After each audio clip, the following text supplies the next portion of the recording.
So this is something that I didn't think I'd be reviewing this early. Actually, I didn't think I'd be reviewing this at all. So Paramount Plus released the first episode of Kamp Koral onto their YouTube channel not too long ago. This is a practice that TV studios have been doing for a while. The first time I encountered it was with DuckTales, which I've talked about before. Now this episode begins with SpongeBob dreaming of catching a jellyfish as it's the first day of jellyfishing season. He gets ready and tells his friends what day it is, and we get our first look at the primary form of humor the show will give us: slapstick. Now this just looks off. There's something about the slapstick that just looks wrong. It isn't that it's bad or unfunny. My friend Neon stated that the humor seems to drag on. They hold on to the joke just long enough that the humor feels shot. I kind of agree. Some of the jokes feel way too long, and because of this, they don't land properly.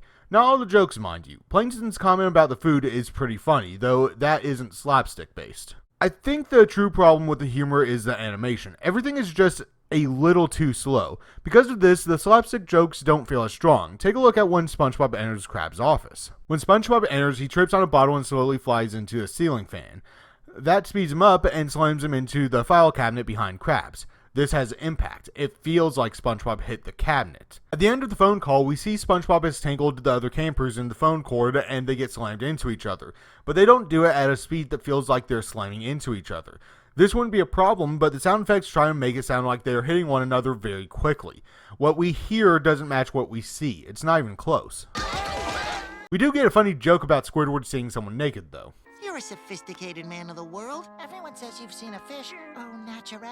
It was a painting in a museum. So SpongeBob fails at catching a jellyfish and his friends try to help him, leading to an anglerfish monster eating Squidward and SpongeBob. SpongeBob saves them and receives a badge. This pilot is okay. Nothing too spectacular story-wise or comedy-wise. However, the animation is really good. Everything looks very clean, and while it doesn't look as good as a movie, this is very nice animation. The only thing that looks off is when SpongeBob and Patrick cry and sweat. The lighting didn't affect the tears and sweat shown in this episode, making it look unnatural when SpongeBob was crying and Patrick was sweating. This is just the first episode, however, and the first episode of any series can be rough. We'll see as the series goes on. Kamp Koral could get better or worse.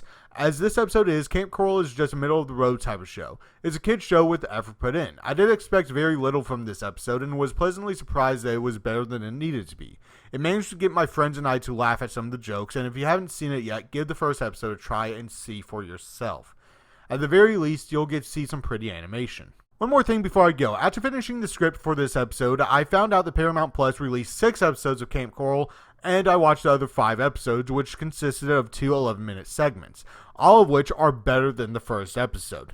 The animation runs smoother and the slapstick lands better. The other episodes also have good jokes and nods to old SpongeBob episodes. There isn't an episode that wasn't okay. Each episode has something good about it, though nothing stands up to classic SpongeBob. After seeing each episode, if they continue the way they are, I do believe Kamp Koral can prove itself. This can be a good show, and each episode did get better. If you want to know what is probably the best episode, take a look at the episode Quest for Tyre, followed by Kitchen Sponge. These two are what I would consider their strongest episodes. If you like this video, like, comment, and subscribe, and tell me if there's anything you want me to cover.